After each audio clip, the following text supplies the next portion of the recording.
Hello everyone. आज के इस सेशन में हम हेरिडिटी चैप्टर का पीवाईक्यू डिस्कस करेंगे। ठीक है, तो बिफोर दिस हमने एक पॉइंट कल छोड़ दिया था, that is what is inherited and acquired trait. यहाँ से क्वेश्चन बनते हैं। तो अक्वायर्ड ट्रेड्स जो होते हैं वो ट्रेड्स जो आप अपनी लाइफ टाइम में अचीव करते हो, वो ट्रेड्स जो आपके लाइफ टाइम में यानी आपकी जब जो आपका लाइफ स्पैन होता है उस बीच आप ये ट्रेड्स आपके अंदर आते हैं। लाइक कि आपने नॉलेज गेन की।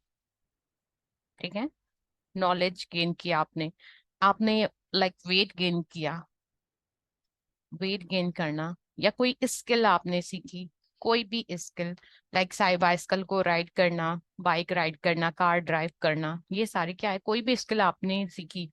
तो इस तरह के सारे ट्रेड्स क्या कहलाते हैं? They are called acquired. आपने अक्वायर किया, और कब अक्वायर किया? अपने लाइफ स्पैन में, अपनी लाइफ टाइम में। और ये ट्रेड जो होते हैं, ये ट्रेड्स इनहेरिट नहीं होते।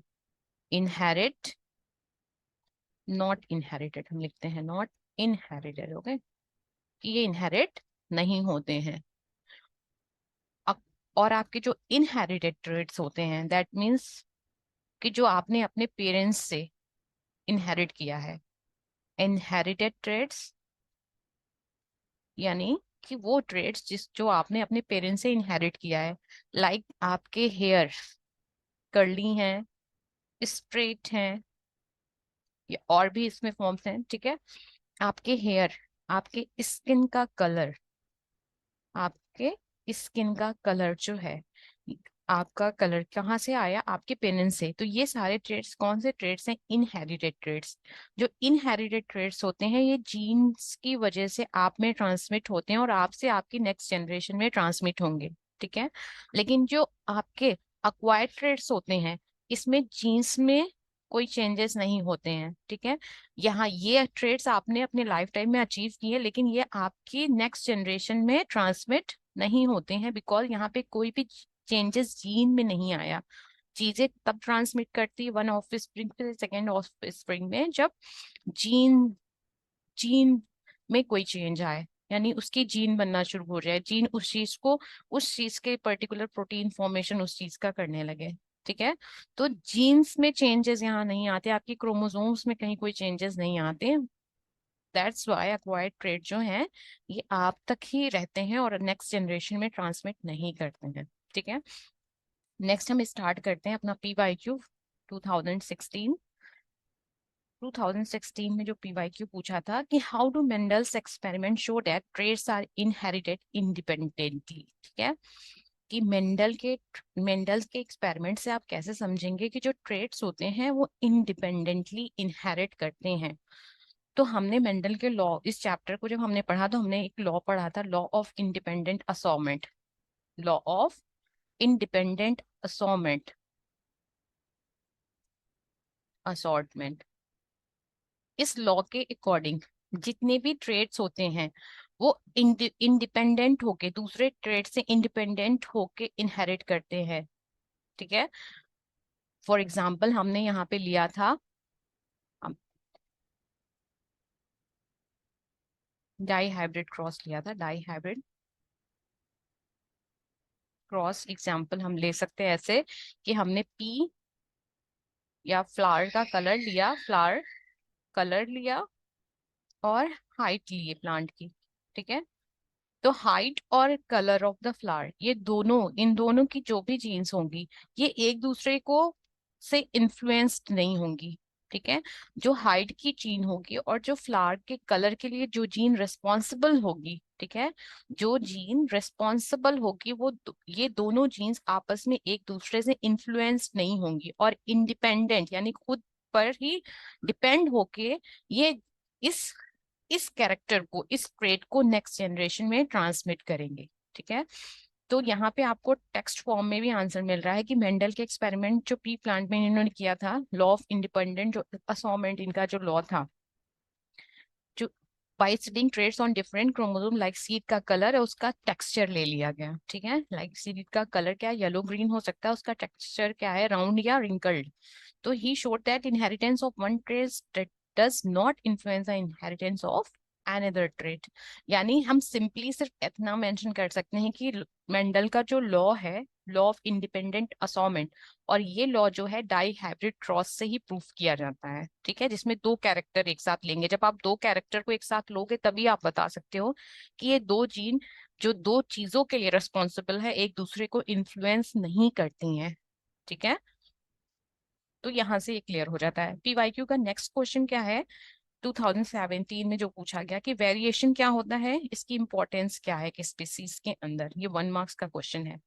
तो वेरिएशन क्या होता है इसके बारे में हमने पढ़ा था कि the degree of change in a species या किसी भी ऑफ स्प्रिंग के अंदर, किसी भी प्रोजनी के अंदर जितना उसमें जितनी डिग्री चेंज उसके पेरेंट्स से उसमें होता है, डिफर करता है वो अपने पेरेंट्स से, उसी को हम वेरिएशन करते हैं। ये होता क्या इंपॉर्टेंट क्यों है स्पेसीज के लिए कि वेरिएशन हेल्प करता है। हमने how do organism reproduce chapter के अंदर वेरिएशन की इंपॉर्टेंस पढ़ी थी कि ये सर्वाइवल में हेल्प करता है, एक पर्सन की सर्वाइवल में हेल्प करता है वेरिएशन।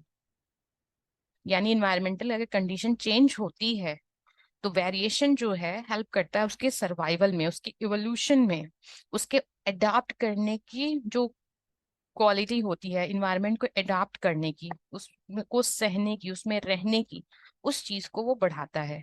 कौन? वेरिएशन, ठीक है। तो 1 मार्क्स के क्वेश्चन के लिए हमने क्या लिखा कि वेरिएशन इनहेंस करता है adaptability, survival and evolution with changing environment. Next question क्या है, how did Mendel experiment that if it that it is possible that a trait is inherited but not expressed in an organism। तो law, Mendel का law एक था, the first law that is law of dominance. Law of dominance के अंदर हमने पढ़ा था इस लॉ के अकॉर्डिंग जो F1 जनरेशन होती है, जो F1 जनरेशन होती है यानी F1 जनरेशन की जितनी भी प्रोजनी होते हैं, जब लॉ ऑफ डोमिनेंस, जब भी हम कोई क्रॉसिंग स्टार्ट करते हैं तो हम डोमिनेंट ट्रेट को इन रिसेसिव ट्रेट के साथ स्टार्ट करते हैं। लाइक हमने हाइट ली थी और हमने ये रिसेसिव ट्रेट हो गया उसका, स्मॉल टी रिसेसिव ट्रेट है, कैपिटल टी डोमिनेंट ट्रेट है, ये टॉलनेस के लिए रिस्पॉन्सिबल है और ये टॉफनेस ऑफ द प्लांट के लिए रिस्पॉन्सिबल है। और हमने F1 जनरेशन में क्या देखा कि जितनी भी प्रोजेनी बनती है वो सारी क्या होती हैं, टॉल होती हैं, सारी ही क्या है, टॉल हैं। तो इससे क्या शो होता है कि जो डोमिनेंट कैरेक्टर्स होते हैं वो रिसेसिव के ऊपर डोमिनेट कर जाते हैं। और यही लॉ ऑफ डोमिनेंस है कि F1 जनरेशन में हम क्या देखते हैं कि जो डोमिनेंट कैरेक्टर्स होते हैं, जो डोमिनेंट ट्रेट्स होते हैं, वो रिसेसिव ट्रेट्स के ऊपर डोमिनेट कर जाते हैं, ठीक है। तो लॉ ऑफ डोमिनेंस से ये आंसर आपको सॉर्ट आउट हो जाएगा। नेक्स्ट क्या है, with the help of one example for each distinguish between acquired trait and the inherited trait, इसके बारे में हमने डिस्कस किया पीछे। Why are traits experience acquired during the entire life time of an individual not inherited in next generation, क्यों inherit नहीं होता, इसका भी रीजन हमने डिस्कस किया पीछे कि यहाँ पे कोई जेनेटिक जीन्स में कोई चेंज नहीं होता in case of acquired trait। Explain the reason of this fact with an example. तो ये सारी बातें हमने पीछे डिस्कस कर ली ऑलरेडी। 2018 का क्या क्वेश्चन, नेक्स्ट क्वेश्चन है, a Mendelian experiment consisted of breeding pea plant bearing violet flower with pea plant bearing white flower. What will be the result in F1 progeny? F1 generation तक पूछ रहा है और ये आपका मोनोहाइब्रिड क्रॉस है, यानी यहाँ पे एक ही चीज को लिया गया है, एक ही कैरेक्टर, दैट इज फ्लावर के कलर को, कि वायलेट फ्लावर लिया है और व्हाइट फ्लावर लिया है। फॉर एग्जाम्पल वायलेट के लिए हम कैपिटल वी ले लेते हैं, ठीक है, एक, ठीक है, और रिसेसिव के लिए हम स्मॉल भी ले लेते हैं, ठीक है।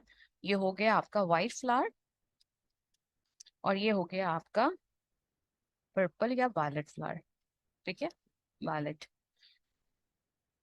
अब इसकी जब गैमेट्स बनाएंगे, ये कैपिटल वी बनाएगा, ये भी कैपिटल वी बनाएगा, ठीक है, और ये क्या बनाएगा, स्मॉल वी, हम इसको ऐसे लिखते हैं कि ये क्या बनाएगा, small V and small V, ठीक है। ये दोनों में क्रॉसिंग होगी, बनाएगा क्या, capital V small V, okay. तो हम इसमें पूछ क्या रहा है, what will be the result of F1 progeny. F1 progeny का रिजल्ट क्या आएगा। हमने क्या देखा था कि जो F1 जनरेशन होती है, उस जनरेशन में F1 जनरेशन में जो डोमिनेंट ट्रेट होता है वो रिसेसिव ट्रेट के ऊपर डोमिनेट कर जाता है।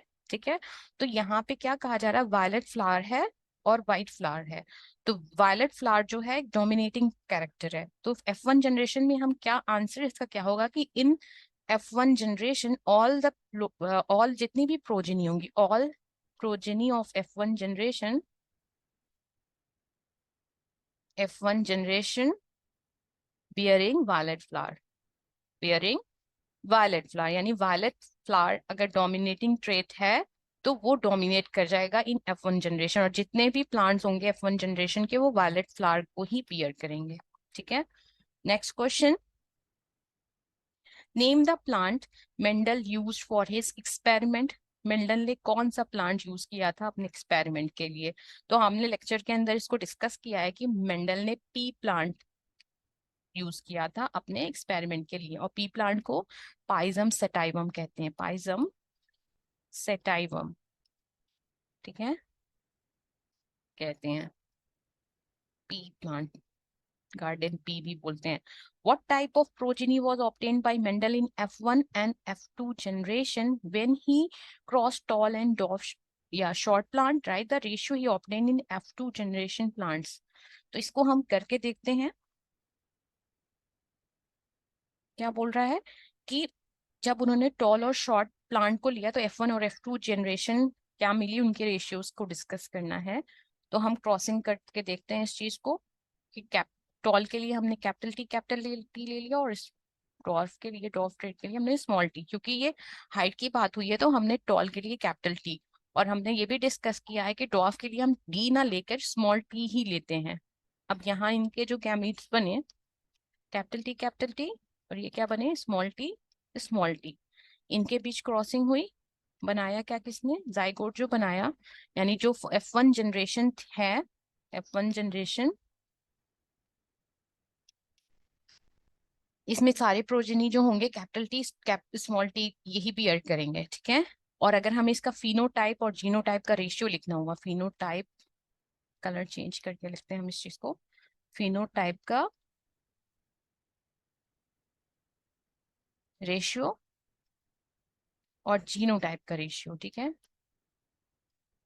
रेशियो हम लिख रहे हैं, तो रेशियो दैट इज, यहाँ पे टोटल 4 प्लांट्स बनेंगे। ठीक है, और अगर आपको इसको चेक करना है तो आप इससे चेक कर सकते हो कि आपने इसके साथ इसको क्रॉस किया कैपिटल टी स्मॉल टी, फिर इसका क्रॉस आपने इसके साथ कर लिया। ठीक है, कैपिटल टी स्मॉल टी इसके साथ ऑलरेडी है, अब इसका इससे भी क्रॉस हो गया कैपिटल टी स्मॉल टी। तो रेशियो क्या बन गया हमारा, 4:0। फिनोटाइप यानी फिजिकल अपीयरेंस, देखने में सारे ही टॉल हैं। जीनोटाइप क्या कहता है कि ये सारे टॉल तो हैं लेकिन ये हेट्रोजाइगस टॉल है। तो हम रेशियो की बात करें तो हम यहाँ पे भी लिखेंगे कि 4:0 का रेशियो मिलता है इन F1 जनरेशन। ठीक है, F1 जनरेशन में। F2 जनरेशन के लिए करते क्या है, F1 जनरेशन की सल्फिंग करा देते हैं। सल्फिंग दैट इज कि इनका आपस में क्रॉस पॉलिनेशन करा देते हैं। F1 जनरेशन की selfing that is self pollination आपस में करा देते हैं। तो हमने उसके लिए पुनेट स्क्वायर यूज किया था कि 1 मिनट, पुनेट स्क्वायर से हम इसको सॉर्ट आउट करते हैं कि एक साइड हमने लिख लिया कैपिटल टी स्मॉल टी, इस साइड पे भी हमने क्या लिखा, कैपिटल टी स्मॉल टी। क्योंकि ये सेल्फिंग है, सेल्फ पॉलिनेशन है, तो एक कहते हैं सेम जनरेशन के जो इंडिविजुअल्स होंगे इनके बीच क्रॉसिंग कराई जाती है। ठीक है,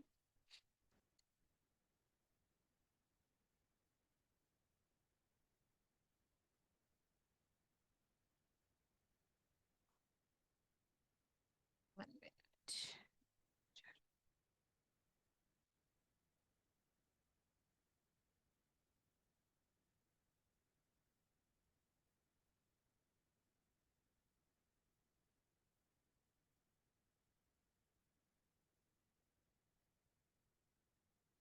ठीक है, हमने क्रॉसिंग कराई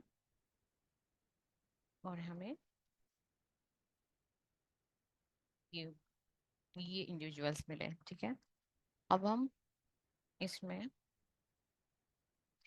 इस F2 जनरेशन को हम क्या लिखेंगे कि F2 जनरेशन में हमें अगर देखा जाए तो ये क्या था आपका टॉल। अगर कैपिटल टी मिलता है तो भी टॉल होता है, कैपिटल टी स्मॉल टी भी होता है।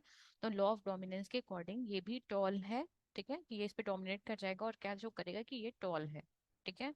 तो एक टॉल, दो टॉल और थ्री थ्री है टॉल, ठीक है। तो फिनोटाइप का रेशियो क्या हो जाएगा F2 जनरेशन में, फिनोटाइप का रेशियो हो जाएगा आपका 3:1, ठीक है। लेकिन जब हम जीनोटाइप का रेशियो देखेंगे, जीनोटाइप का रेशियो देखेंगे, तो जीनोटाइप जेनेटिक मेकअप इनका क्या है कि एक प्योर टॉल है दैट इज 1, ठीक है। दो क्या है, हेट्रोजाइगस टॉल है, तो इनको लिख दिया हमने 2। और एक प्योर ड्रॉफ है तो हमने इसके भी लिख दिया 1, ठीक है। तो 1:2:1 का रेशियो मिलेगा। और अगर हम परसेंटेज के बेसिस पे निकाले, ठीक है, मान लो ये 100% की हम बात करते हैं, तो 100% में से 25% क्या होंगे, प्लांट्स टॉल होंगे। लिख सकते हैं हम ऐसा। अगर 100% है ये, दैट मीन्स ये 25, ये 25, ये भी 25, टोटल मिलके 100 हो गए। तो 25% आपके टॉल हुए और 25% ही आपके ड्वार्फ हुए या शॉर्ट हुए, ठीक है। और 50% आपके क्या हो गए, हेट्रोजाइगस टॉल हो जाएंगे, ठीक है, हेट्रोजाइगस टॉल। क्वेश्चन क्या पूछ रहा था हमसे यहाँ पे, द क्वेश्चन कि name the plant Mendel used what type of progeny obtained by the Mendel in F1 and F2 generation when he crossed, write the ratio he obtained in F2 generation। तो एक answer हमारा क्या है, what was obtained by Mendel in F1 and F2 generation। तो F1 generation में Mendel को क्या मिला कि सारे आप F1 जनरेशन में मेंडल को क्या मिला, ऑल टॉल प्लांट्स मिले, ऑल टॉल प्लांट्स। और F2 जनरेशन में क्या मिला, वन टॉल, ठीक है, वन वाफ और टू हेट्रोजाइगस टॉल मिले, हेट्रोजाइगस टॉल मिले। तो ये हम आंसर करेंगे, ठीक है। रेशियो पूछा है तो रेशियो हमने यहाँ पे लिख दिया कि F2 जनरेशन का रेशियो क्या है, ठीक है, यहाँ पे मेंशन है। नेक्स्ट क्वेश्चन, 2019 में क्वेश्चन पूछा गया है, ये आपका इवोल्यूशन पार्ट से है तो ये पार्ट अभी हम हटा रहे हैं।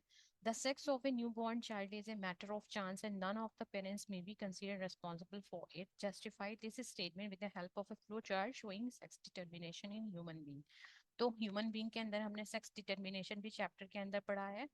तो ये हो गया, ये आपका male parent that is father, ठीक है, एंड द मदर, फादर। और हम 23rd जो पेयर होता है उसकी बात करते हैं सेक्स डिटर्मिनेशन में, तो फादर का जो 23rd पेयर होता है that is X, capital X capital Y. Mother का क्या होता है, एक्स एक्स। जब हम इनके बीच क्रॉसिंग कराते हैं तो मदर का दोनों एक्स नहीं, बुक में आपके जो मेंशन है वो सिंगल एक्स ही दिखा रहा है, होता है एक्स एक्स है, एक ही एक्स लिया, इसलिए लिया क्योंकि हर केस में मदर जो है वो एक्स ही क्रोमोसोम को आगे बढ़ाएगी। तो इस एक्स से इसका क्रॉस किया गया तो ये बनाया, ठीक है। अगेन ये क्रॉसिंग किससे कराएगा, इससे, क्या बनाया, एक्स एक्स। देन ये इसने क्रॉसिंग की इसके साथ, क्या बनाया, एक्स वाई। अगेन इसने क्रॉसिंग की इसके साथ, ठीक है, तो क्या बनाया, एक्स वाई। पहला आपका क्वेश्चन कह रहा है कि ये, आप इस आंसर को जस्टिफाई करो कि ये जो होता है कि बेबी का जो सेक्स होता है उसके लिए कोई भी पेरेंट्स रिस्पॉन्सिबल नहीं होते हैं। तो ये ट्रू है, ये क्या है, ये मैटर ऑफ चांस की बात है। ऐसा नहीं है कि फादर इंटेंशनली एक्स क्रोमोसोम को या वाई क्रोमोसोम को आगे फॉरवर्ड करेगा, ठीक है। तो इंटेंशनली कुछ भी नहीं होता, mother in always x he chromosome देगी। फादर के एंड से एक्स या वाई आएगा तो वो जो है होता है वो डिटरमाइन करेगा कि जो कमिंग जनरेशन है उसका सेक्स कैसा होगा। लेकिन ये जो है इंटेंशनली फादर जो है एक्स या वाई क्रोमोसोम को खुद आगे नहीं करता, ये मैटर ऑफ चांस होता है कि कौन सा क्रोमोसोम किससे लिंक है। यानी मदर का अगर एक्स, फादर के एक्स यानी स्पर्म जो है एक्स क्रोमोसोम कैरी कर रहा है, और मदर का एग ऑलवेज एक्स ही कैरी करेगा, ठीक है। तो जो ऑफस्प्रिंग होगी दैट इज फीमेल चाइल्ड होगी, वो एक फीमेल चाइल्ड होगी, ठीक है। और इस केस में क्या हुआ, मेल चाइल्ड, ठीक है। तो ये हमने क्रॉसिंग दिखा दी, मैटर ऑफ चांस। यहाँ पे आप जस्टिफाई कैसे करोगे इस स्टेटमेंट को, ये कि कोई पेरेंट्स जो होते हैं, that is father, specially father की बात यहाँ पे आ रही है, क्योंकि उसके पास ही एक्स और वाई दोनों तरह के क्रोमोसोम होते हैं। तो ये इंटेंशनली कोई भी क्रोमोसोम को आगे नहीं भेजते, ये मैटर ऑफ चांस की बात होती कि स्पर्म कौन सा क्रोमोसोम कैरी कर रहा है, क्या वो एक्स कैरी कर रहा है या उसने वाई कैरी किया हुआ है, ठीक है। अगर वाई आता है तो ये क्या चांस हो जाता है कि बच्चा जो है वो मेल है, मेल चाइल्ड है। और अगर एक्स क्रोमोसोम फादर के एंड से आता है तो जो चाइल्ड है that is a female child, ठीक है। ये फ्लो चार्ट उसका हो गया। 5 मार्क्स का क्वेश्चन था, यानी 2.5 मार्क्स का यहाँ से आपसे ये क्वेश्चन पूछा गया है, ठीक है। तो ये आप ये चीज यहाँ से आप क्रॉसिंग कर दोगे और अपना आंसर जस्टिफाई करोगे इस तरह से। नेक्स्ट क्वेश्चन क्या है, मेंडल, ये क्वेश्चन भी आपका इवोल्यूशन पार्ट से तो ये हट जाएगा। Mendel in one of his experiment with pea plant cross a variety of pea plant having round seed and one having wrinkled seed. State Mendel's observation give reason of F1 and F2 progeny of this cross.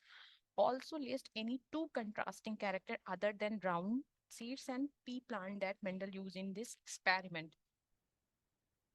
तो कल हमने जब बात की थी तो हमने ये बताया था आपको कि पीवाईक्यू के अंदर ये क्वेश्चन पूछा जा रहा है कि मेंडल ने जो 7 कैरेक्टर्स दिए थे आप उसको लर्न कर लो, ठीक है।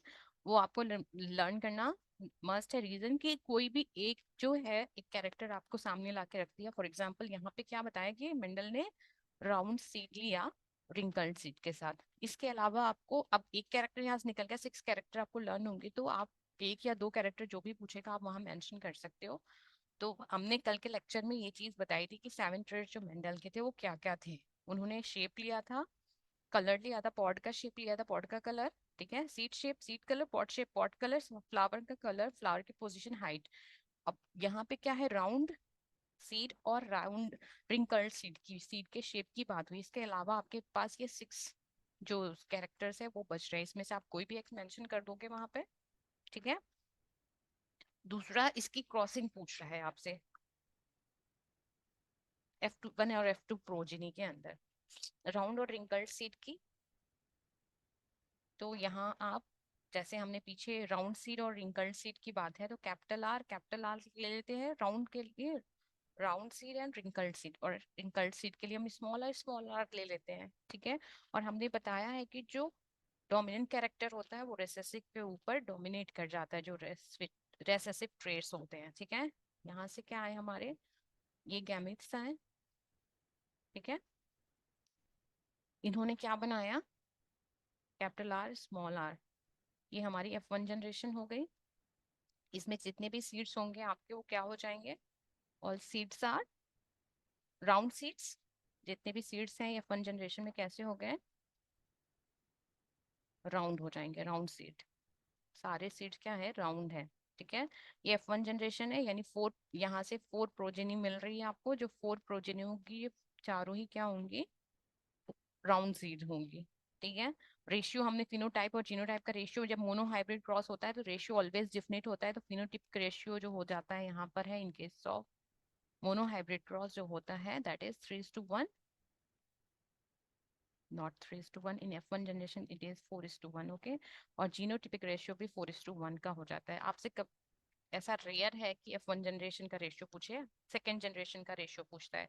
तो हम इसको आगे प्रोसीड करते हैं कि कैपिटल आर स्मॉल आर और कैपिटल आर स्मॉल आर के बीच हम फर्दर क्रॉसिंग करके देखेंगे।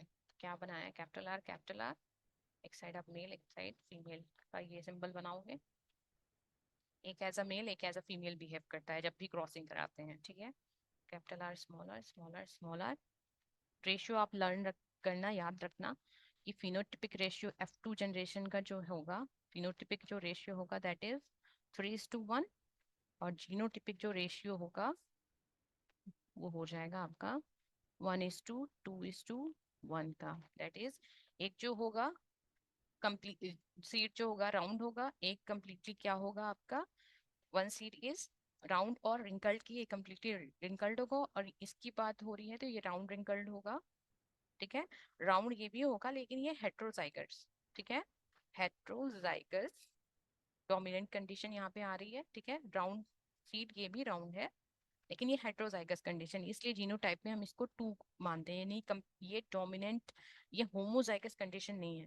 ठीक है, होमोजाइगस हेट्रोजाइगस ये भी हमने लेक्चर के अंदर कवर किया हुआ है, तो यहाँ से ये चीज क्लियर हो जाएगी। रिटन टेक्स्ट आपको यहाँ से मिल जाएगा। नेक्स्ट क्वेश्चन, जेनेटिक्स क्या होता है? ये भी हमने कल डिस्कस किया कि जेनेटिक्स क्या है, साइंस की वो ब्रांच जिसके अंदर हम वेरिएशन और हेरिडिटी को साथ में पढ़ते हैं, प्लस हेरिडिटी को, यानी एक कैरेक्टर दूसरे पेरेंट्स के कैरेक्टर बच्चों के अंदर जो ट्रांसमिट होते हैं उसी को क्या कहा जाता है, हेरिडिटी। और वेरिएशन क्या होता है, इनके बारे में साथ में पढ़ना, साइंस की वो ब्रांच जो इनको एक साथ डील करती है, दैट इज जेनेटिक्स। ठीक है, why is the degree in the number of surviving tiger a cause of concern from the point of view of genetics? Explain briskly, 3 marks का क्वेश्चन है।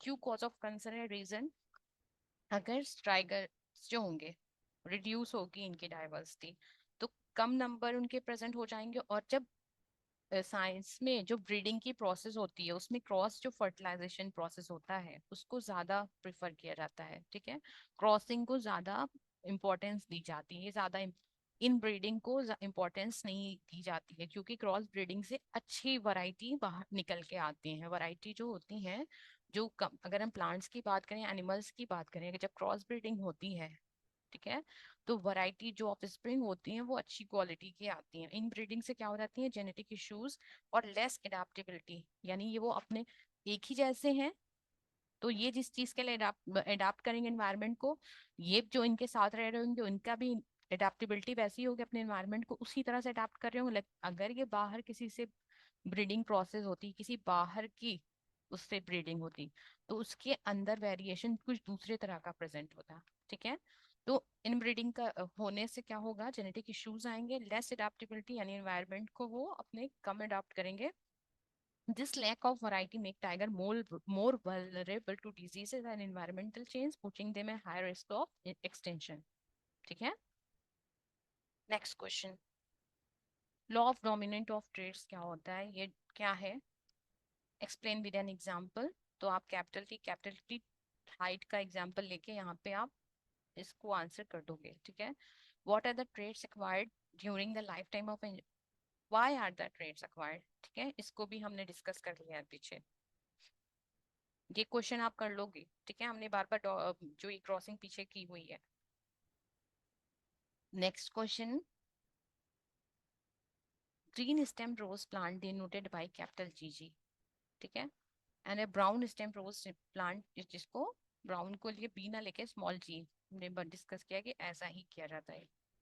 ठीक है, कि अगर हमने डोमिनेंट ट्रेड के लिए कैपिटल लेटर जो लिया, उसी के रेसेसिव जो रेसेसिव ट्रेड होगा उसके लिए स्मॉल लेटर यूज कर लेते हैं। क्रॉस करते हैं, ऑब्जर्वेशन आपको बताना है। फर्स्ट क्वेश्चन में क्या आपको बताना है, colour of stem in F1 progeny. First progeny जो होंगी उनके कलर क्या होंगे, तो हम बता सकते हैं कि डोमिनेंट ट्रेट क्या है इसका, that is the brown stem rose, green stem rose. ठीक है, तो F1 प्रोजेनी क्या होंगे, सारे ही ग्रीन स्टेम्ड होंगे, सारे क्या होंगे, ग्रीन स्टेम्ड, क्योंकि ग्रीन स्टेम जो है वो डोमिनेटिंग कैरेक्टर है। ठीक है, आप क्रॉसिंग कर लेना, करोगे इसकी। ठीक है, क्रॉसिंग करके बताओगे आप इसकी, कैपिटल जे स्मॉल जी। ठीक है, पूरा ऑफ स्प्रिंग इस तरह के बनेंगे। Percentage of brown stem plant in F2 progeny if F1 plant are self pollinated. F1 plants हमेशा सेल्फ पॉलिनेट ही करते हैं, तो पूछ रहा है ब्राउन स्टेम प्लांट की परसेंटेज क्या हो जाएगी। तो ब्राउन स्टेम जो है ये आपकी ग्रीन स्टेम है, दैट इज कैपिटल जी जब हम, तो कैपिटल जी मिलेगा हमें, कैपिटल जी स्मॉल जी, जो दो मिलेंगे। ठीक है, एक मिलेगा आपको कैपिटल जी स्मॉल जी। ठीक है, ये कंडीशंस मिलेंगी आपको, और तीसरा क्या मिलेगा, स्मॉल जी, ये कितना मिलेगा, 1। तो पूछ क्या रहा है, जब आप एफ सेल्फिंग कराओगे, यानी कैपिटल जी स्मॉल जी और कैपिटल जी स्मॉल जी की जब सेल्फिंग कराओगे तो आपको जो मिलेगा उसकी बात कर रहा है। ठीक है, परसेंटेज की बात करें तो परसेंटेज हमने पीछे क्या देखा आपकी ब्राउन स्टेम कितनी हो गई अब यहाँ से 25%। ब्राउन स्टेम क्या है, स्मॉल जी जो है यही डिनोट कर रही है ना ब्राउन स्टेम को। तो कितना हो गया इसका 25%। सेकंड का आंसर हमारा क्या हो जाएगा 25%। ठीक है, ये हो जाएगा ग्रीन स्टेम। या आप क्रॉस करके दिखाओगे टेक्स्ट में आंसर करोगे। Ratio of capital G and small G in the F2 progeny, इसका रेशियो क्या होगा 1:2 का रेशियो हो जाएगा। ठीक है, कैपिटल जी और कैपिटल जी स्मॉल जी का रेशियो पूछ रहा है, तो कैपिटल जी स्मॉल जी कितने हैं 2 बन रहे हैं, कैपिटल जी कितने बन रहे हैं 1 बनेंगे। ठीक है, ऐसे आप करके देख लो।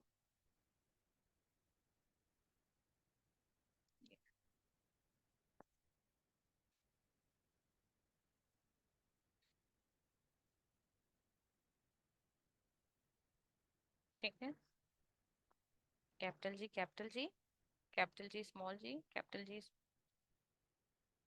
जी और जी, ये बन जाएगा आपका। ठीक है, क्रॉस ऐसे हो जाएगा। होता कैसे, इसका इसके साथ करते हैं, इसका इसके साथ करते हैं, फिर इसको इससे करते हैं, इसको इससे करते हैं। ठीक है, तो ये मिल गया।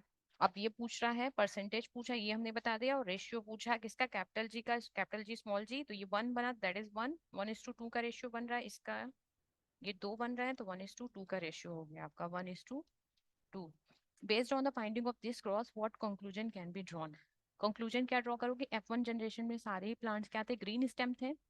जब F2 जनरेशन में हम मूव करते हैं तो क्या देखते हैं कि 3 प्लांट्स जो हैं वो ग्रीन हैं, और 1 प्लांट जो है कम्प्लीटली कैसा है, ब्राउन स्टेम्ड है। ठीक है, यानी जो रिसेसिव, इससे कंक्लूजन ये ड्रॉ होता है जो रिसेसिव ट्रेट होते हैं वो सेल्फिंग कराने पे सेकंड जनरेशन में शो हो जाते हैं।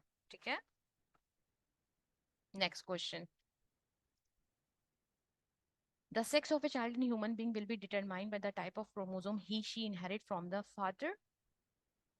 The child who inherits X chromosome from his father. The sex of a child in human being will be determined by the type of chromosome he she inherit from the father, especially from the father. तो ये एक true statement है। ठीक है, उसने कौन सा chromosome parents से अपने फादर से लिया वही डिटरमिन करता है सेक्स को। The child who inherit x chromosome from his father would B girl. ठीक है, अगर फादर का एक्स लेगा तो वो गर्ल होगा, while child who inherit a Y chromosome from the father would be a boy. ये भी दोनों स्टेटमेंट आपके करेक्ट है।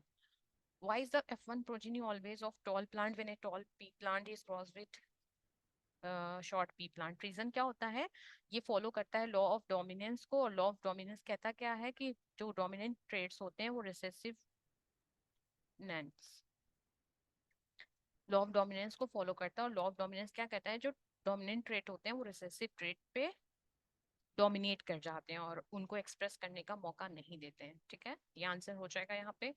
How is F2 progeny obtained by self-pollination of F1 progeny different from F1? How is F2 progeny obtained by self-pollination of F1 progeny different from F1 progeny? Give reason for this reason. Is this observation?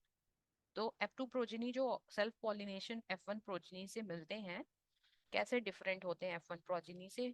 तो इसको आपको answer में justify करना है, तो कैसे justify करोगे आप कि F2 जो प्रोजेनी होती है F1 की सेल्फिंग से मिलते हैं, लेकिन F1 में जो डोमिनेंट जो रेसेसिव ट्रेड्स होते हैं वो एक्सप्रेस नहीं हो पाते due to the dominant traits, लेकिन F2 जनरेशन में उनकी सेल्फिंग कराने से वो ट्रेड्स आपके विजिबल हो जाते हैं। ये टेक्स्ट आपको आगे टेक्स्ट फॉर्म में मिल जाएगा यहाँ पे। ठीक है, तो वरीड नहीं होना उसके लिए। स्टेट अ कंक्लूजन, ये सिर्फ हम एक्सप्लेन कंडीशन को समझने के लिए एक्सप्लेनेशन आपको दिया जा रहा है। मैं एक्सप्लेन भी कर रही हूँ, वरना रिटन टेक्स्ट आपको मिल जाएगा, लेकिन हम चीजों को रटने से बेटर है कि हम अंडरस्टैंड करें ताकि हम इसे अपने वर्ड्स में लिख सकें। State a conclusion that can be drawn on the basis of this observation. इस ऑब्जर्वेशन के बेसिस पे आप क्या कंक्लूजन ड्रॉ करोगे, इसके बारे में हम पीछे भी डिस्कस कर चुके हैं। ठीक है, कि क्या कंक्लूजन आप ड्रॉ करोगे। नेक्स्ट क्वेश्चन, कि हेरिडिटी से आप क्या समझते हो? हेरिडिटी से आप क्या समझते हो कि पेरेंट्स के कैरेक्टर्स ऑफस्प्रिंग में ट्रांसफर होते हैं, इसी को कहा जाता है हेरिडिटी। ठीक है, ये आपको डिफिनेशन हेरिडिटी चैप्टर जो आपने जो चैप्टर ये पढ़ रखा है हेरिडिटी, उसके अंदर मेरे लेक्चर के अंदर मैंने डिफिनेशन दे रखी है, वहां से आप देख लेना। ये मैंने ओनली बताई, रिटन टेक्स्ट मिलेगा आपको वहां से। सेकेंड क्वेश्चन क्या है, level 1 and 2 in the given diagram. 1 और टू क्या है इस डायग्राम में? तो वन क्या है? ये ये क्या है? मेल गैमीट है, मेल गैमीट है। सेकंड क्या है? ये वन क्या है? ये फीमेल गैमीट है। मेल गैमीट क्या हो सकता है? स्पर्म। ठीक, फीमेल गैमीट आप ऐसे लिखना, फीमेल गैमीट, और ये क्या है? एग है। ठीक है, बनाया क्या इसने? ये ये जाइगोट है, ठीक है, और ये भी जाइगोट है। ठीक है, एक्स एक्स है तो जाइगोट होगा कैसा? ये फीमेल चाइल्ड के लिए रिस्पॉन्सिबल और ये मेल चाइल्ड के लिए। ठीक है, आंसर हो जाएगा इसका। ठीक है, बी पार्ट क्या? If a child inherits x chromosome from the father, what will be his और हर जेंडर? तो एक्स क्रोमोसोम अगर फादर से एक चाइल्ड इनहेरिट करता है तो चाइल्ड का क्या होगा gender? Father, mother always x देगी, अगर फादर ने एक्स दिया तो चाइल्ड का सेक्स कैसा हो गया? फीमेल चाइल्ड, फीमेल चाइल्ड, और आप विद इन ब्रैकेट इसको लिख दोगे एक्स एक्स। ठीक है, नेक्स्ट। वेरिएशन से आप क्या समझते हो? वेरिएशन, दो रीजन आपको मेंशन करने, ये भी हमने लेक्चर के अंदर डिस्क्राइब किया। वेरिएशन की डिफिनेशन भी दे रखी है, इनके रीजंस क्या होते हैं वो भी दे रखे हैं। ठीक है, तो यहाँ दोबारा इसको डिस्कस नहीं कर रहे हैं। दूसरा, in a cross between violet flower plant and white flower plant state the characteristic of the plant obtain in the F1 progeny. ठीक है, तो F1 characteristic of the plant क्या हो जाएगा कि all flowers of F1 progeny are violet color flower, violet flower. ठीक है, if the plant of F1 progeny are self pollinate, then what would be the opposition in F2 progeny? F2 progeny में क्या मिलेगा? एक एक जो होगा वो वायलेट फ्लावर मिलेगा, एक आपका कौन सा मिलेगा? A1 व्हाइट फ्लावर मिलेगा, व्हाइट, और दो क्या मिलेंगे आपको हेट्रोजाइगस कंडीशन में, जो कि वायलेट ही होंगे। ठीक है, दो क्या मिलेंगे? वो भी वायलेट होंगे, लेकिन कंडीशन क्या होगी वहां पे? हेट्रोजाइगस। ठीक है, if 100 plants are produced in F2 progeny, then how many plants show the recessive traits? ठीक है, अगर 100 प्लांट्स हैं F2 प्रोजेनी में, then how many recessive traits कितने शो करेंगे? तो हमने 100 का पहले भी डिस्कस किया। अगर हमने आपको जो प्रोजेनी मिलेंगे, फॉर एग्जांपल कैपिटल वी, जब क्रॉसिंग हम करेंगे, ऐसे हमने किया था कि यहाँ पे हम ले लेंगे कैपिटल वी स्मॉल वी, और यहाँ पे ले लेंगे कैपिटल वी स्मॉल वी, तो बन गया आपका F2 जनरेशन के लिए ये है। ठीक है, सेल्फिंग हो रही है कैपिटल वी की स्मॉल वी के साथ। तो कैपिटल वी बनाया, कैपिटल वी स्मॉल वी बनाया, फिर क्या बनाया? कैपिटल वी स्मॉल वी और स्मॉल वी। परसेंटेज पूरा पूछ रहा है तो हम डायरेक्टली लिख देंगे कितना हो गया। एक पार्ट है 100% अगर है, उसका एक पार्ट क्या हो जाएगा? 25%। तो 25% आपका हो जाएगा। ठीक है, okay, next. The mechanism by which, आपको यहाँ पे टेक्स्ट दे रखा है, इसको आपको पढ़ना है, उससे रिलेटेड क्वेश्चंस यहाँ दे रखे हैं। Why is a pair of sex chromosome in human being called a mismatch pair in terms of type and size? ठीक है, तो मिसमैच पेयर क्यों कहा जाता है? जो एक्स और वाई क्रोमोसोम्स होते हैं, कहा जाता है फीमेल के अंदर भी एक्स, तो एक्स एक्स ये दोनों तो सिमिलर हो गए सब सारे। वाई जो है वो डिफरेंट होता है, डिफरेंस इन सेंस कि वाई जो होता है ये साइज में स्मॉल होता है। साइज में कैसा होता है? ये स्मॉल होता है। ठीक है, इन एक्स के कंपैरिजन में वाई जो होता है वो स्मॉल होता है। ठीक है, आउट ऑफ मेल और female which of these has a perfect pair of sex chromosome? तो मेल और फीमेल किसके पास परफेक्ट होता है? फीमेल्स के पास। ठीक है, इन case of perfect pair will the gamete produce be the same of kind और डिफरेंट? तो गैमीट जो प्रोड्यूस करेंगे एक्स, तो सेम काइंड के ही प्रोड्यूस करेंगे, ये भी एक्स हमेशा ही देगा। ऑलवेज क्या देगा? सेम काइंड का ही देगा, डिफर नहीं हो सकता। डिफर मेल के केस में होगा। तो इसका रिटन टेक्स्ट आपको यहाँ पे रिटन मैंने दिया नहीं है, तो मैंने कंडीशन बता दी। रीजन क्या होता है मिसमैच पेयर कहने का? रीजन क्या है कि जो वाई क्रोमोसोम होता है वो स्मॉल होता है साइज में। ठीक है, यहाँ पे मैंने आंसर मेंशन किया हुआ है इसको। ठीक है, सेकेंड पार्ट का भी मैंने आंसर मेंशन किया हुआ है। चलो ठीक है, नेक्स्ट क्वेश्चन क्या है? नेक्स्ट क्वेश्चन सी पार्ट इसका है, name two animal whose sex is not genetically determine, explain the process of their sex determination. ठीक है, ये आपके एनसीईआरटी में लाइंस हैं, वहां पे एग्जाम्पल्स लेके मेंशन किया गया है कि कुछ जो एनिमल्स होते हैं उनके अंदर उनके सेक्स जेनेटिकली डिटरमाइन नहीं किए जाते, बल्कि एक्सटर्नल जो रीजंस होते हैं लाइक टेम्परेचर, ठीक है, ये रिस्पॉन्सिबल होते हैं कि कमिंग जो आने वाला जो चाइल्ड है वो मेल होगा या फीमेल होगा, मेल होगा या फीमेल होगा, वो जो एक्सटर्नल जो इन्वायरमेंटल कंडीशन होती है वो डिटरमिन करती है। एग्जाम्पल आप एक लिख सकते हो कि टेम्परेचर रिस्पॉन्सिबल होता है, ठीक है। अब इनका सेक्स जो आपने पेरेंट्स से नहीं ये डिफिनेट है कि मेल चाइल्ड ही आएगा, जैसे ह्यूमंस के केस में होता है कि एक्स क्रोमोसोम अगर फादर के एक्स से मिला तो जो चाइल्ड आएगा वो फीमेल चाइल्ड आएगा, ये डिफिनेट हो जाता है, ठीक है। लेकिन इन केस ऑफ फ्यू एनिमल्स, कुछ एनिमल्स ऐसे होते हैं जिनके अंदर ये सेक्स डिफिनेट नहीं होता, यानी ये इनहेरिट करके पेरेंट्स से नहीं आता, बल्कि इन्वायरमेंटल कंडीशन लाइक टेम्परेचर इसको बताती हैं कि कमिंग चाइल्ड जो होगा वो मेल होगा या फीमेल, ठीक है, जेनेटिकली डिटरमिन नहीं होता है। Explain the process of sex determination, ठीक है, सेक्स डिटर्मिनेशन की प्रोसेस हमने पीछे डिस्कस की। With the help of A flow chart only show how sex is genetically determined in human being, इसको भी हमने पीछे डिफाइन किया है, टेक्स्ट फॉर्म में आगे आपको मिल जाएगा। एग्जांपल क्या, ये देखो हम मैंने एनसीईआरटी की लाइंस यहाँ मेंशन करती है, यहाँ पे क्या है, कुछ जो ऑर्गेनिज्म होते हैं in some animals the temperature at which fertilized eggs are kept determine which whether the animal develop in the egg will be male or female, ठीक है, यानी एक्सटर्नल जो environmental conditions हैं वो डिटरमिन करेंगे, फॉर एग्जांपल टेम्परेचर। कुछ animals के अंदर जैसे कि स्नेल्स, ठीक है, एक एग्जांपल आपको यहाँ मिल गया, snail individual can change sex indicating that sex is not genetically determined, ठीक है, जबकि ह्यूमन बींग्स के अंदर ऐसा नहीं होता, जेनेटिकली डिटरमाइंड होता है, ठीक है। अदर एग्जांपल आपका एलिगेटर्स का या सी टर्टल्स का आ जाएगा। नेक्स्ट क्वेश्चन 2023 का ये क्वेश्चन है, the statement that correctly describe that the characteristic of a gene, gene की कैरेक्टरिस्टिक को इनमें से फोर में से कौन सबसे बेटर डिस्क्राइब कर रहा है? In individual of a gene given species a specific gene is located on a particular chromosome, ये पॉइंट करेक्ट है कि एक, ये मान लो डीएनए का सेगमेंट है, तो एक पर्टिकुलर पोजीशन पे ये जीन प्रेजेंट होती है, ठीक है, एक पर्टिकुलर क्रोमोसोम पे, ठीक है, और इसी के सामने इसकी एलील प्रेजेंट होगा, जस्ट इसके सामने। A gene is not the information source for making protein in the cell, ये रॉन्ग है। जीन जो होते हैं ये प्रोटीन फॉर्मेशन, हमने चैप्टर के अंदर इसको डिस्कस किया है।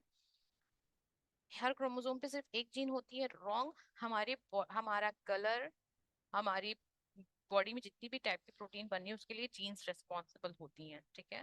हर चीज के लिए क्या है, हमारे शेप के लिए, हमारी हाइट के लिए, सबके लिए जीन रिस्पॉन्सिबल है, तो कि एक क्रोमोसोम पे एक जीन होती है ये गलत है, ठीक है। all the inherited trait in human being are not controlled by gene, false, तो ट्रू स्टेटमेंट आपको मिल गया है।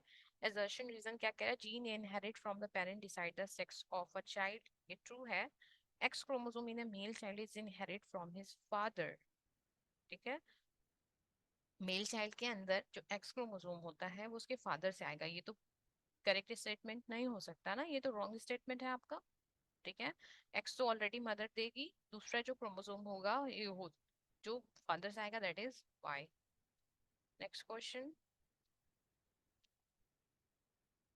नेक्स्ट क्वेश्चन क्या कह रहा है आपका, write any two pair of contrasting character of pea plant used by Mendel, ये क्वेश्चन हमने पहले डिस्कस किया था, फिर से आया है क्वेश्चन है 2023 में।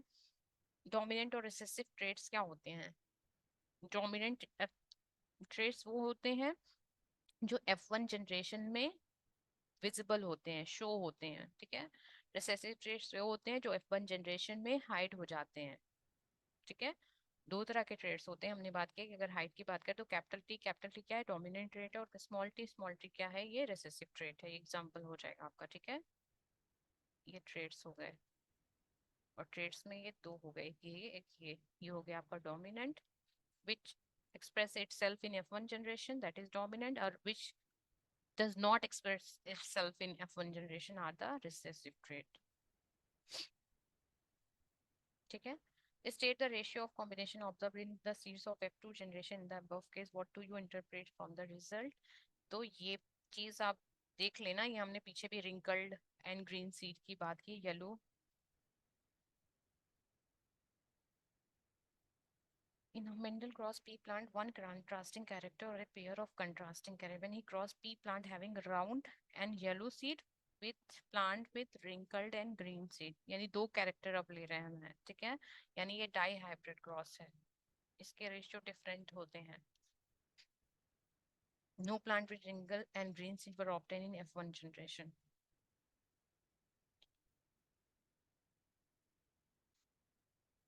F2 जनरेशन का रेशियो पूछ रहा है, ठीक है। The ratio combination observed in F2 generation the above case.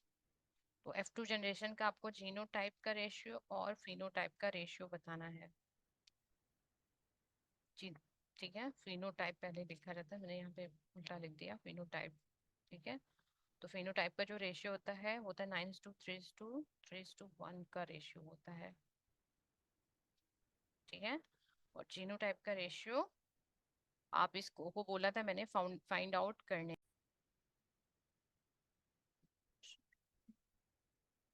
1:2।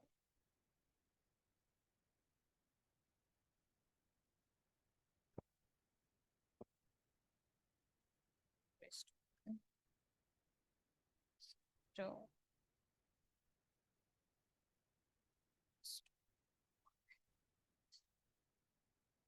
और नीचे हम लिख रहे हैं आगे, ये रेशियो आपका आता है। ठीक है, 1:2:2:4, 1:2, ये यहाँ से हम हटा रहे हैं, इसको क्लियर फॉर्म में ऊपर लिखते हैं ताकि ये मिक्सअप ना हो कलर चेंज करके। यहाँ पे जीनोटिपिक रेशियो हम यहाँ इसके ऊपर जस्ट लिखते हैं। ठीक है, F2 जनरेशन का 1:2:4:1:1:2:1। तो ये आपको लर्न करना पड़ेगा। ठीक है, दूसरा हमने क्रॉसिंग करने, जब लेक्चर डिस्कस किया था तो वहाँ क्रॉसिंग के लिए बताया था, क्रॉसिंग के मेथड से आप रेशियो निकाल लोगे इजिली। ठीक है, तो फिनोटिपिक का रेशियो हो गया 9:3:3:1, और जीनोटाइप का रेशियो हो गया 1:2, 2:4, 1:2, 1:2, 1। तो ये रेशियो आएगा। ठीक है, तो इससे इंटरप्रेट क्या करते हो कि F1 जनरेशन जो होता है, डोमिनेंट ट्रेड्स, सिर्फ डोमिनेंट ट्रेड्स ही आते हैं। ठीक है, और F2 जनरेशन में जो रिसेसिव ट्रेड्स होते हैं वो विजिबल हो जाते हैं। इंटरप्रिटेशन में यही होगा जो आप मोनोहाइब्रिड क्रॉस के इंटरप्रिटेशन में देखते थे। ठीक है, जितने भी कैरेक्टर्स हैं वो F2 जनरेशन में शो हो जाते हैं। Given below is a cross between a pure violet color pea plant, pure violet flowered pea plant। ठीक है, diagrammatically explain what type of progeny is obtained in F1 generation and F2 generation। तो ये आपका mono hybrid cross है, ये हम पीछे कर चुके हैं, ये आप कहाँ से कर लोगे। प्योर वायलेट एक ही कैरेक्टर को लिया गया है ना, pure violet flowered pea plant. ठीक है, वायलेट कलर का प्योर प्लांट है और व्हाइट कलर का सी ऑप्शन, इसमें से इन दोनों में आपके पास ऑप्शन, या तो आप ये करो या तो ये करो। ठीक है, नेक्स्ट 2023 तक के हमने सारे क्वेश्चंस कर लिए हैं। यहाँ मैंने एनसीईआरटी के जो क्वेश्चंस थे वो मैंने मेंशन कर रखे हैं कि how do Mendel experiment show that traits are inherited independently. ये क्वेश्चन पूछा भी गया है आपसे, तो यहाँ पे इसका रीजन मैंने मेंशन कर दिया है। लॉ ऑफ इंडिपेंडेंट असॉर्टमेंट जो मेंडल का है वो क्लियर कर देता है इस चीज को। नेक्स्ट क्वेश्चन क्या है, how do Mendel experiment show that traits may be dominant और रिसेसिव। ये भी क्वेश्चन आपका पूछा गया है। ठीक है, तो एनसीईआरटी के क्वेश्चंस जो हैं उसको हम ध्यान देंगे कि डोमिनेंट और रिसेसिव ट्रेड्स होते हैं, ये भी क्वेश्चन आपने देखा पीवाईक्यू के अंदर है। उसके बाद इमैन, ये एक क्वेश्चन है, इसके बारे में चैप्टर में भी डिस्कशन नहीं है, हम इसको डिस्कस यहाँ पे करते हैं कि एक मैन है जिसका ब्लड ग्रुप ए है। ठीक है, एक मैन है जिसका ब्लड ग्रुप ए है, वो उस और sorry, a man with blood group A marries a women with the blood group O. ठीक है, इनकी जिनसे शादी हुई उनका ब्लड ग्रुप ओ था, डॉटर का ब्लड ग्रुप क्या आ रहा है, ओ। क्या आ रहा है? O. Is this information enough to tell you which the trait blood group A और O is dominant? कौन सा dominant है, why और why not? तो सबसे पहले कि ये information enough नहीं है, कौन सा A या O होगा, इसका रीजन हम आगे यहाँ पे देख लेते हैं। कि जो जीन रिस्पॉन्सिबल होती है ब्लड ग्रुप के लिए, दैट इज आई जीन। ठीक है, अभी तक हमने क्या पढ़ा था कि जो एलील्स होते हैं वो एक जीन के पेयर को एलील कहा जाता है। ठीक है, अगर कैपिटल टी है तो उसका alternative that is capital T या स्मॉल टी, इन दोनों में से ही हो सकता है। तो अब हम क्या पढ़ रहे हैं कि जीन जो होती है उनके एलील्स टू से ज्यादा भी होते हैं, दैट इज मल्टीपल एलील की बात होती है, मल्टीपल एलील। ब्लड के केस में जो ब्लड ग्रुप होता है, ब्लड ग्रुप के केस में मल्टीपल एलील का एग्जांपल आता है ब्लड ग्रुप। ठीक है, तो ब्लड ग्रुप आपने अगर सुना होगा तो किसी पर्सन का ब्लड ग्रुप ए होता है, किसी का बी होता है, किसी का ए बी ब्लड ग्रुप होता है और किसी का ओ होता है।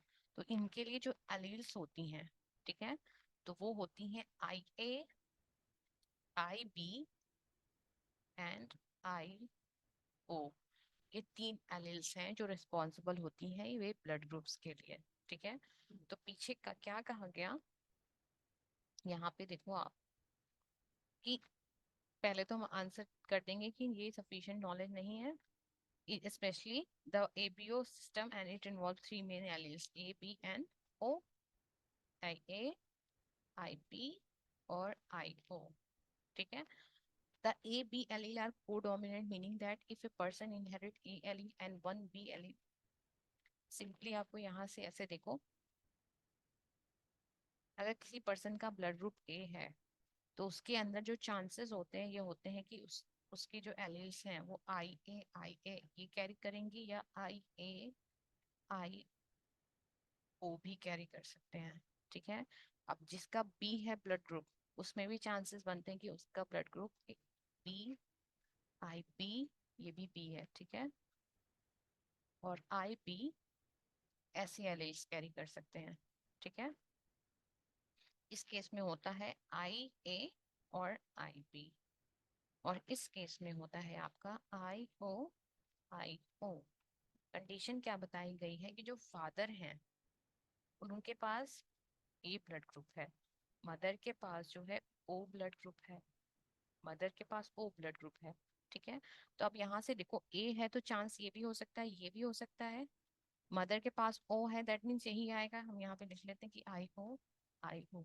लेकिन फादर के पास ये भी हो सकता है और ये भी हो सकता है, लेकिन अगर चाइल्ड के पास ओ ब्लड ग्रुप आ रहा है दैट मीन्स ये आ रहा है, यानी कि फादर के पास से ये ब्लड ग्रुप ले रही होगी, ये लेगी तो ये ब्लड ग्रुप जो होगा तो वो ब्लड ग्रुप चाइल्ड में आएगा ही नहीं। ठीक है, तो फादर के पास क्या होगा, ये ब्लड ग्रुप होगा। ठीक है, जब ये इससे मिलेगी या ये इससे मिलेगा तभी तो चांस बनेगा आई होगा, लेकिन जब ये इससे मिलेगा क्या बन जाएगा, आई ए आई ओ, यानी जो भी चाइल्ड है उसके अंदर ब्लड ग्रुप ए हो जाएगा, ये क्या है ए। और अब इसको भी देख लो आप, इससे भी करेगा तो भी वही आंसर आएगा आई ए और आई ओ, यानी चाइल्ड के अंदर ये ब्लड ग्रुप क्या हो गया, ए ब्लड ग्रुप हो गया, ये ए हो गया। अब यही जो होगा ये ओ ब्लड ग्रुप देगा। ठीक है, इतनी चीज आपको अंडरस्टैंड करनी होगी, समझनी होगी।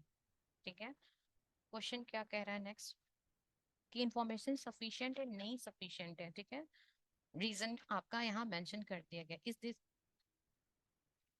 कौन सा ब्लड ग्रुप ए डोमिनेंट है या ओ डोमिनेंट है, तो हम ये नहीं कह सकते हैं। ठीक है, तो इसका टेक्स्ट आपको यहाँ से मिल जाएगा, क्रॉसिंग मैंने यहाँ पे ऐसे करके शो कर दी है, सफिशिएंट नॉलेज ये नहीं है।